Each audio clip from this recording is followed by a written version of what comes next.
Hi, everyone. So, last week we finished our first unit on theories about the good life, or about a person's own well being. Well, in this part of the course, this next part, we're going to start looking at morality, or normative ethics, where we look at theories of right and wrong action. So, in this video, we're just going to give a brief introduction to some of the ideas that are going to come up. So, we'll review this distinction between well being and morality. I'll talk about 3 questions that any ethical theory should try to answer. We'll talk a little bit about conventional morality, then 2 competing pictures of sort of true morality, or you might say critical morality, consequentialism, and deontology. So we were investigating theories about the good life. So those are theories that attempt to identify what intrinsically contributes to a person's own well-being or self-interest. According to hedonism, it's the experience of pleasure and the avoidance of pain. According to desire theories, it's, whatever satisfies your desires, whatever those desires might be. According to objectivist theories, there's a bunch of different things that might intrinsically contribute to your well-being. Maybe autonomy, maybe virtue, maybe meaning, maybe authentic experiences. But however we resolve that debate about the ingredients to a good life, actions that promote a person's own well-being or makes their own life good are often distinguished from, thought to be different from, morally right and wrong actions. We can see that with a few examples. First, sometimes we think that immoral actions sometimes improve that person's own well-being or makes their own life better. So someone who robs a bank, if they never get caught, that money might make their life better, even though we tend to think that it's the morally wrong thing to do. Sometimes doing the morally right thing oftentimes ends up hurting the person's own well-being.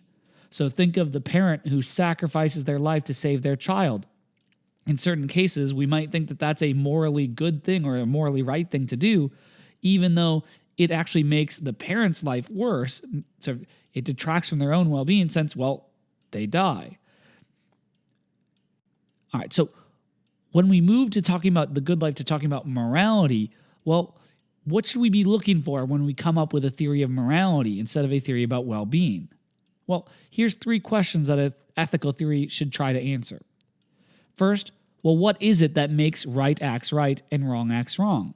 So we need some principle that would distinguish the two, the nature of these 2 things. Now, once we've done that, we also might ask, how can we go about the best ways of trying to gain knowledge of which actions are right or wrong, which actions live up to whatever principle we found in answering the first? Another thing we might ask is, even if we do know the difference between which actions are right and which actions are wrong, what's the point of acting morally? Why should I care about doing the morally right thing? And so every ethical theory should try to give an answer to these 3 questions.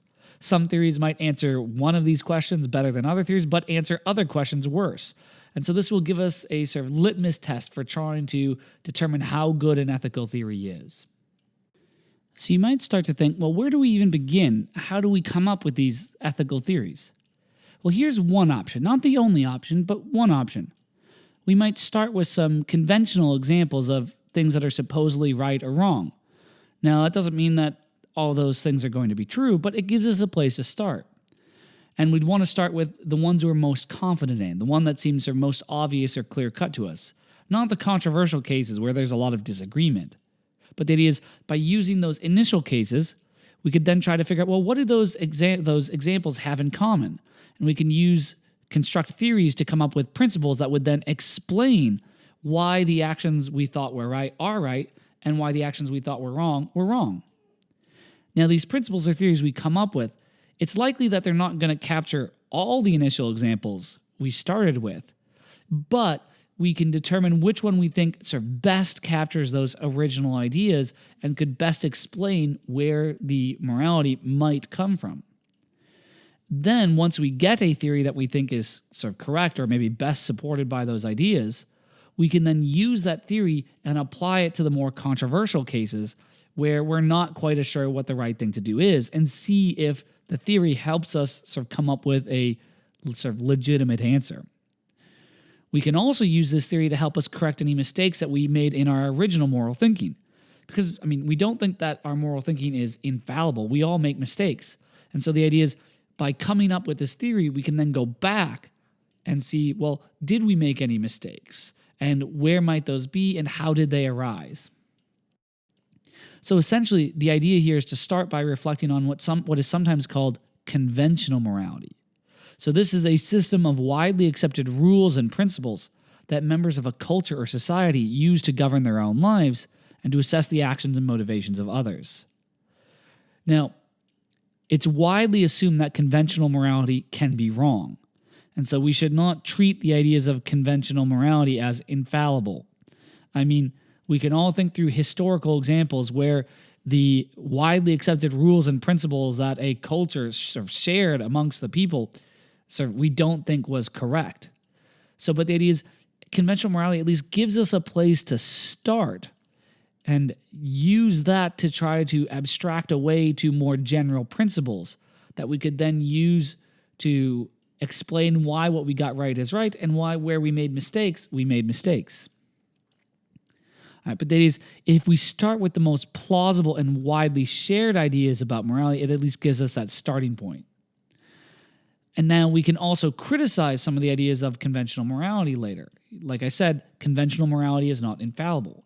And the idea is, but this gives us a starting place to help build some rules or principles that would form the basis of a more critical morality. So a critical morality would then aim to get at the truth of ethics rather than our mere cultural preferences or opinions.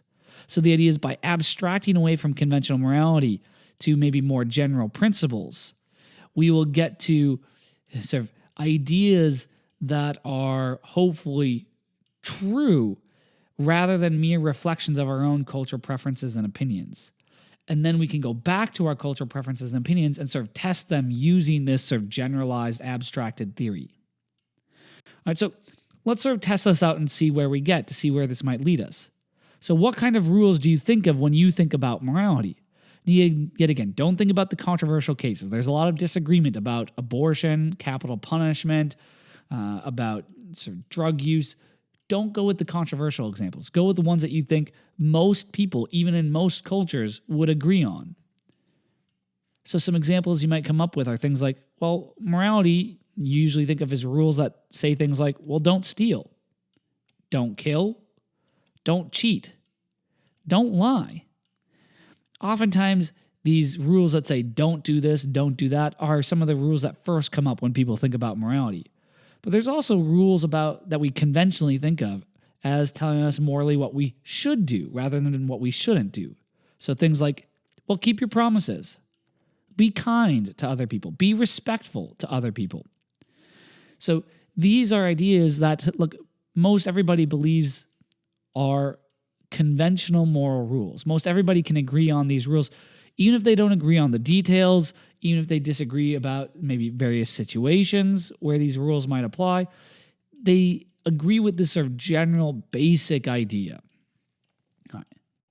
So in our ordinary fallible thinking, though, we might sort of think, well, those rules, though, are they absolute? Do most people think of them as rules that you always have to follow, that it's never okay to break? Or do you believe that they admit of exceptions? So think of the rule, don't lie. Well, a lot of people might think that there might be exceptions to this. So for instance, what if you're lying to protect your friends from harm? So maybe they have an abusive partner, and that abusive partner is sort of looking for them, and you know where they are, and they come ask you, is it okay to lie to that abusive partner in that context? Or what about the rule that says keep your promises? Are there any exceptions to that? Well, I think in ordinary conventional thinking, even that has exceptions. What if you break a promise that you made to meet a friend for lunch because on the way there's a stranger who was in a car accident and you stop to help? That seems like it's okay to break that rule of keeping your promise in that case. Or even something like don't kill. Well, what about in self-defense? Is it permissible to do so in that scenario? All right, so by thinking about the rules, even if we think of them as general rules, that doesn't necessarily mean we think that they're absolute. We might commonsensically, most of us might agree that there's a lot of exceptions to some of these rules, although that is a bit more controversial. All right. So now we might sort of ask, given those conventional ideas, can we create a theory that would explain and provide justification for at least why most of those moral rules, why we believe most of those moral rules? And can we create a theory that would explain and provide justification for when there are exceptions to those moral rules and when there's not, if there are any exceptions? So there's many kinds of ethical theories. Now, in this first part of the course, we're going to look at two really influential theories. Now, these are not the only two theories, but they've had a long history that have been very influential over the theories that are prominent today. The first is consequentialism, and I'm not going to give you a definition today. I'm just going to give you a basic idea. And deontology. Yet again, not going to give you a technical definition, just going to give you a sort of the rough gist of the idea of these theories. So consequentialist theories say, look, they attempt to explain the difference between morally right and wrong action by appealing to an action's tendency to produce good or bad consequences. So these are theories that try to define morality in terms of the results an action produces. Whereas deontology is more like a rule-based theory. Instead of looking to results, you look at whether or not the sort of action is following the appropriate rules.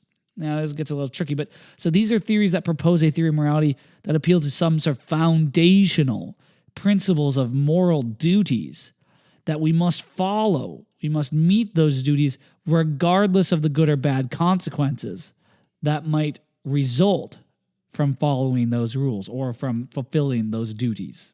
All right, so we'll get into more detail, but in the next video, we're going to start our dive into consequentialist theories of morality. I'll see you then. Bye-bye.